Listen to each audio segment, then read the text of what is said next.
il disait que, premièrement, en fait, les savants et les aoulias, euh, vivants comme morts, hein, il a précisé tout à l'heure qu'il n'y a pas de différence. Ça, c'est vraiment, il a précisé encore une fois aujourd'hui. Vous regardez sur la page Facebook du Shir, vous allez voir, pour ceux qui sont arabophones, vous allez voir l'intervention, je vous la conseille. En gros, il dit que c'est la croyance des mécréants de dire que quand tu es mort, la mort, c'est du néant. Non, la mort, c'est pas du néant. D'accord? Bon.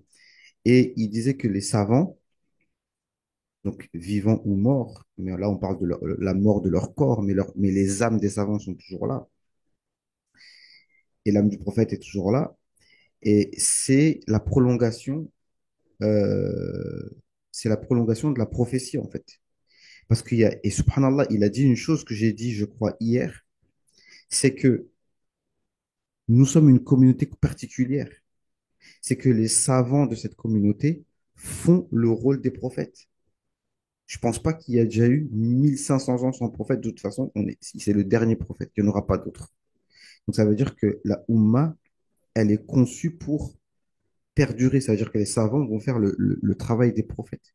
Donc, honorer les Aouliya et comme le font ça c'était le dernier jour du Maolid de Saïd Badawi aujourd'hui, eh ben c'est une manière, c'est en d'autres termes, une façon d'honorer le prophète et l'héritage de la prophétie. Est-ce que vous comprenez? Quand on donne du respect et de la valeur aux savants, eh ben, de l'islam, c'est donner la valeur à l'héritage de la prophétie, tout simplement.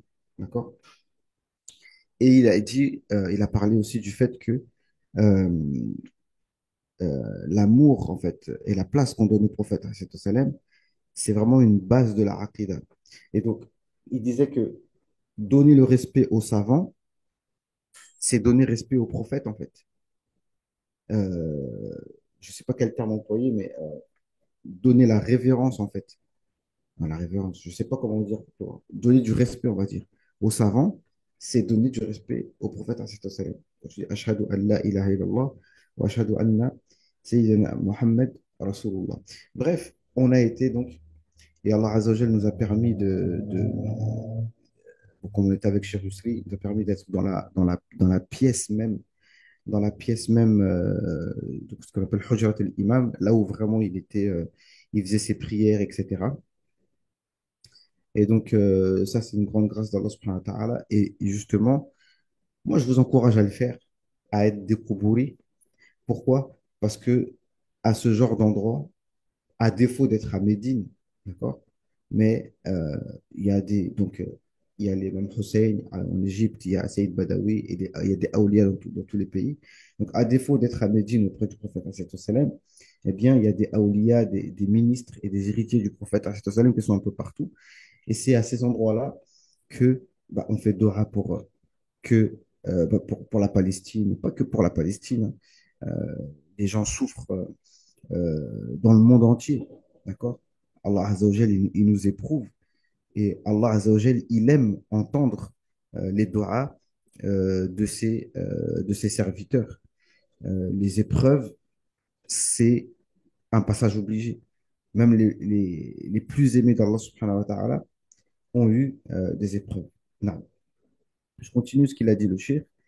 Et il a dit donc par rapport à l'amour du prophète sallam, et la place qu'on doit lui donner, eh bien, il a raconté, il a parlé de Cheikh Rathaymin et de Cheikh Ibn Baz, qui disaient clairement, et moi, les audios, vous les trouvez facilement sur Internet, il dit, il n'y a pas de dalil clair que le prophète sallam, est la meilleure créature. Il y a un khilaf. Est-ce que c'est Sayyidina Jibril le meilleur ou est-ce que c'est Sayyidina Mohammed sallam, le meilleur? Mais en fait, en mettant en doute le fait que le prophète sallam, soit la meilleure créature, je vais en faire encore un parallèle parce que ça m'a traumatisé avec ce frère, si c'est une vraie histoire, étudiant de Médine qui est devenu chrétien aujourd'hui. Parce que un chrétien, et ce chrétien-là, Bruno ex-Suleiman, maintenant, il est d'accord avec la parole de son père qui disait au-dessus de Jésus, il n'y a rien. Il n'y a rien au-dessus de Jésus, tu vois. Donc, le fait de laisser entendre que ce ne soit pas une certitude absolue que le prophète, c'est pas seulement le meilleur homme ou le meilleur prophète. Non, c'est la meilleure des créatures. Mieux que Jibril, Sayyidina Jibril, mieux que le trône, mieux que n'importe quelle créature. D'accord? Si ça, c'est pas ancré, tu n'es pas sûr à 1000% de ça, eh ben, tu peux être attiré par le christianisme, notamment. Parce que le christianisme élève un être humain carrément au rang de Dieu. Bon, c'est pas le but. On va pas les concurrencer dans ça. Mais il faut pas que dans l'esprit des gens, les gens se disent non, Jésus est meilleur que Mohammed, alayhi salam. Il a même parlé de... Voilà, ça me ramène à la deuxième histoire. On est à 7 minutes. Euh, et je vous l'avais déjà raconté. C'est qu'une fois, il y a un demi-savant de l'Azhar, un demi-savant qui est pire qu'un ignorant, qui a dit que comme dans Salat Ibrahimiya, on dit où Allah prie sur Mohammed et sur la famille de Mohammed, comme tu as prié sur Ibrahim et la famille d'Ibrahim. Et dans euh, la Balara, celui à qui on fait ressembler, forcément, est mieux que celui à qu'on compare. C'est-à-dire, si tu dis, euh, euh, yani, cette femme est belle comme la lune, c'est-à-dire que la lune est plus belle que la femme. Ou alors, l'homme, Abdullah, est fort comme un lion. Donc, si tu compares au lion, c'est-à-dire que le lion, forcément, est plus fort que Abdullah. Mais ce n'est pas tout le temps le cas. Et mais lui, comme il a pris cette règle, il a dit donc, ça veut dire que Sayyidina Ibrahim est mieux que Sayyidina Mohammed. Et là, c'était euh, c'était la crise Al-Azhar. Ils ont ramené ce demi-savant, ils l'ont fait un débat devant tout le monde pour bien lui montrer que c'est faux. Et il y a plein d'exemples dans le Coran qui montrent que, par exemple, dans Surat Nour, وعد الله الذين آمنوا وعملوا الصالحات منكم ليستخلفنكم في الأرض كما استخلف الذين من قبلهم.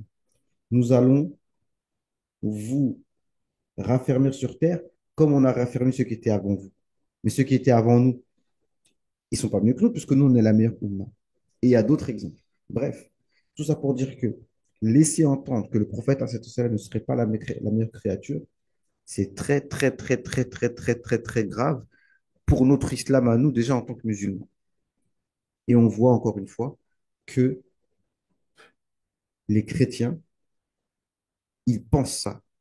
Ils pensent que Jésus est mieux que Mohammed. Donc ça, c'est une chose que déjà pour nous-mêmes, pour pas que des musulmans soient tentés d'aller chez les chrétiens à cause du fait qu'on leur dit que Mohammed, on ne sait pas si c'est le meilleur, alayhi salam, et pour que les chrétiens aussi sachent que, eh bien, euh, le prophète, alayhi salam, c'est lui euh, qui est le sauveur.